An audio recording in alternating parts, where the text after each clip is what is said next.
Nearly 2 years later, Oberica paid another visit to his friend in exile. What moved him to visit Akonko was the sudden appearance of Nwoi among the missionaries in Amofia. What are you doing here, Nwoi? I am one of them. So, how is your father?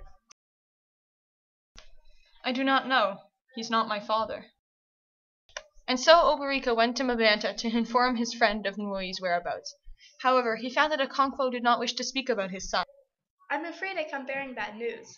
The strange men have now come to Amofia. They've built a church too.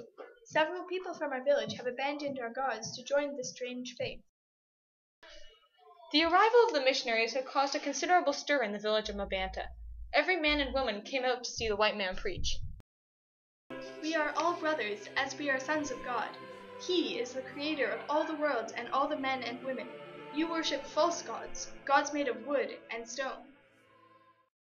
A deep murmur went through the crowd, but the white man continued. The one true God lives on high, and all men come before him for judgment after they die. When this day comes, those of you who worship the gods made of wood and stone will be thrown into a fire that burns like palm oil. But good men who worship the true God will live forever in his happy kingdom. We have been sent by this great God to ask you to leave your wicked ways and false gods and turn to him so that you may be saved when you die. Where is the white man's horse? I will bring many iron horses once we have settled down. The crowd started chatting excitedly at the idea of the strange man living among them. Which is this god of yours? The goddess of the earth, the god of the sky, Amadiora, or the thunderbolt, or what?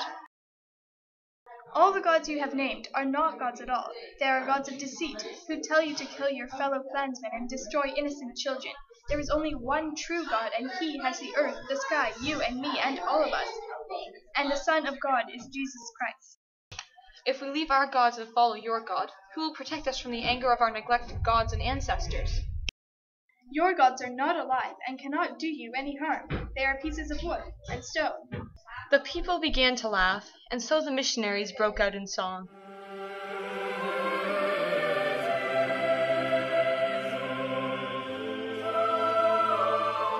Meanwhile in the crowd, a young lad named Nwoi had been captivated by the poetry of the new religion.